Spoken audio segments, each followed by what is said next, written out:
Arsene Wenger managed Arsenal for 22 glorious years, during which time he revolutionised the English game, won 17 trophies, and somehow managed to miss every controversial incident during a game for more than 2 decades. Although he wasn't without his failings, the Frenchman brought some remarkable talent to North London during his time with the club, including the likes of Robert Pires, Patrick Vieira, and Thierry Henry. Much like Manchester United under the guidance of Alex Ferguson, Arsenal had become almost entirely defined by the man at the top, and his departure was always likely to herald major change. Arsenal finished 6th in Arsene Wenger's final season, and they have since finished 5th and 8th in the Premier League under the stewardship, firstly of Unai Emery, and more recently under Mikel Arteta.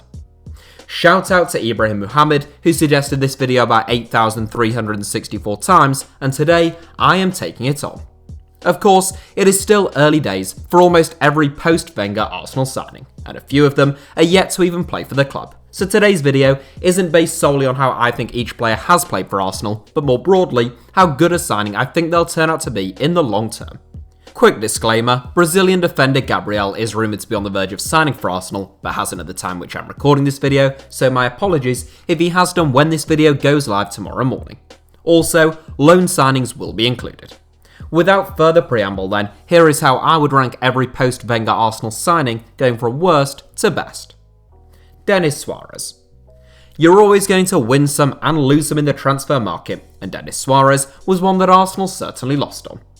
Between the 2016-17 and 2017-18 campaigns, Suarez registered 63 appearances for Barcelona, and with Mesut Ozil out of sorts, the Gunners had hoped that Suarez could bring some much-needed flair and invention to their team in attacking midfield. They paid Barcelona a £2.17 million loan fee, in addition to covering £55,000 a week of Suarez's wages for the duration of the 6-month loan deal. Suarez has admitted to being injured during his entire time at the Emirates, during which time he made just 4 Premier League appearances in exchange for the £3.5 million that he cost the club, meaning he is believed to have cost the club around £30,000 for every minute of football that he played. Stephan Lichtsteiner. Recently retired right-sided fullback Stephan Lichtsteiner was always a short-term arrival by Unai Emery, and so it proved.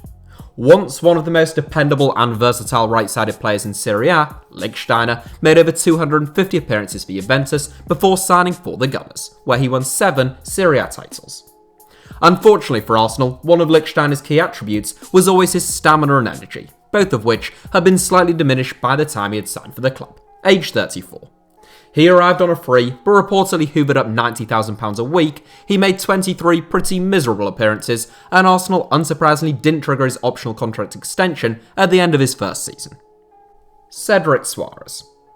Another right-back who was brought into the Emirates to provide Hector Bellerin with some competition at right-back and potentially free up Ainsley Maitland-Niles to play midfield, or at least, so Arsenal fans thought. Cedric has proven himself to be a capable Premier League fullback in the past, although he hasn't had really regular game time over the last few seasons. I don't think that Cedric is a bad player, but if Maitland-Niles leaves the club this summer, as appears to be a distinct possibility, I'm not sure Cedric in and Maitland-Niles out is a great piece of business. Cedric cost Arsenal £5 million to take on loan for 6 months last season, during which time he played 5 games before signing a long-term deal on a free transfer in June. David Luiz. Arsenal pretty much got what they ought to have expected with David Luiz, a big character who can go 89 minutes without putting a foot wrong, but in that 1 or 2 minutes and in 1 or 2 moments can be utterly calamitous. Never has that been more embarrassingly the case than against Manchester City last season, when Luiz came on as a substitute, was at fault for a goal, gave away a penalty, and was then sent off. He cost Arsenal £8 million plus a hefty £120,000 a week salary, and many people were surprised to see the Gunners extend the Brazilian's contract ahead of next season, albeit on vastly reduced terms. Pablo Murray. Much like Cedric Soares, Pablo Murray joined Arsenal on loan last January with a view to a permanent deal, one which was confirmed on June 24th for around a £10 million fee. Murray is one of a number of centre-backs signed by Arsenal since Arsene Wenger's departure, and he has only made 3 appearances for the Gunners to date. He was excellent for Flamengo in 2019 though, and could well prove to be a shrewd addition given his relatively modest reported fee and pay packet. I must admit, I've only seen the 26-year-old play on a handful of occasions, so a lot of guesswork was involved in his ranking. Sokratis Papastathopoulos. Arsenal's recruitment of centre-backs over the last 10 to 15 years has been pretty abysmal, and amongst some real detritus, Sokratis is far from the worst of a bad bunch. He cost the Gunners £17.6 million following 5 seasons with Borussia Dortmund, already aged 30, and it was hoped that he would bring some solidity to the Arsenal backline. In truth, he did that in his first season, although he looked a little more unsure alongside David Luiz last season. Sokratis is a no-nonsense centre-back who can contain a big target man well and looks comfortable when the opposition are in front of him, but up against someone more dainty or when a team gets the ball in behind, he can be a liability. Nicolas Pepe. I am a big fan of Nicolas Pepe's, and I wouldn't be at all surprised if he had a really good season at Arsenal next term. The only reason he is 9th in this list is because he is the 17th most expensive footballer of all time, having cost the Gunners £72 million.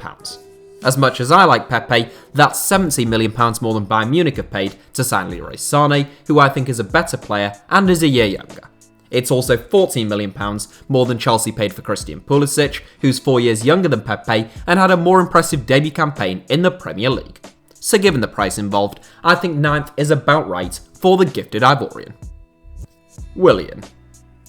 Willian is obviously a very gifted player who is still lightning quick and capable of turning a game on its head. But a little bit like Pepe, it's the finances involved in this deal which mean I can't put it any higher.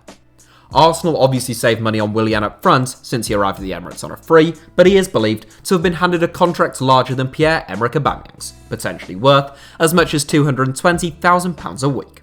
What's more, we ought not forget that Willian is 32, so by the time his £35 million contract comes to an end, the Brazilian will be 35 years old. A good player who will undoubtedly improve Arsenal's attacking options in the short term. The finances involved in offering a 32-year-old that kind of contract are a little difficult to justify, so Willian takes 8th place. Lucas Torreira. Having watched a fair bit of Lucas Torreira during his time at Sampdoria, I thought he was a brilliant signing by Arsenal in 2018, and I said as much on this channel. A grafter and a fighter who revels in the defensive side of the game, he seemed to be exactly what Arsenal needed. He cost the club £26 million, and I thought he had a decent debut campaign all things considered, making 50 appearances at the age of only 23. Last season though, the Uruguayan destroyer failed to really kick on in the way I, and I'm sure many Arsenal fans had hoped. An ankle injury limited him to only sporadic appearances for much of 2020, but even prior to that, he had looked a little off the pace. I still think he is a good player and that he can play an important role for Mikel Arteta, but I can't justify putting him any higher than 7th. Dani Ceballos. Only a loan signing by Arsenal at the time of this recording, whilst the delay thus far may cause Arsenal fans some concern, I suspect Dani Ceballos will still be back at the Emirates next season. A really gifted playmaker, Ceballos impressed on loan in North London last season, although I still don't think that we have seen the best of him in the Premier League. Since returning to Real Madrid in the summer, Ceballos has been linked with both AC Milan and a return to Real Betis. But one suspects Arsenal are still the frontrunners, and Mikel Arteta will still be hopeful of getting a deal done in the next few weeks. Kieran Tierney. It wasn't a dream first season for Kieran Tierney in the Premier League, interrupted initially by a double hernia operation and later by a dislocated shoulder. Those two setbacks restricted the Scot to just 15 Premier League appearances, and only 24 in all competitions, but there are still reasons to be cheerful from an Arsenal perspective. Tierney was sensational during his 4 seasons with Celtic, and he possesses all the attributes required of a modern-day fullback, as well as actually being able to defend a bit as well. If he can go a season without any serious injuries, I think he'll be among the best left-backs in the division. William Saliba. This is where all the people who skip the introduction get confused, but as I said, the video is based on how good of a signing I think each player will be for Arsenal, not based on how they have played thus far. William Saliba demonstrates that fact, given that he is yet to make his Arsenal debut, but still comes in 4th in this list. The Gunners signed the 19-year-old last summer, but wisely allowed him to remain at St Etienne for another season, where he has continued his development with a further 14 first-team appearances. Given his age, it would of course be unwise to expect Saliba to come in next season and fix all of Arsenal's defensive woes, but long term, I think he'll prove to be an excellent addition to the club. Matteo Guendouzi. Just a really good piece of business, Arsenal signed Matteo Guendouzi for just £7 million in the summer of 2018. That's absolute peanuts in today's market, and despite being only 19 years old upon his arrival, Guendouzi made a whopping 48 appearances in his debut campaign. That dropped off a little this season, and the Frenchman made a bit of a tit of himself in a game against Brighton, but that is forgivable for a 21-year-old who is still finding his feet in the game. There are reports that Arsenal have offered Guendouzi to Lyon as a make-weight plus cash in a potential transfer for Houssem Aouar. But even if Guendouzi were to leave as part of a deal like that, one suspects his weighting would be far greater than the £7 million that Arsenal paid for him, and he would still have proven to be a very good signing. Gabriel Martinelli. There's a very good chance that Gabriel Martinelli will turn out to be the best signing in this video, but for now, I just have to hold him back and put him in second place. Like Guendouzi, Martinelli was an absolute bargain, believed to have cost the Gunners only £6 million.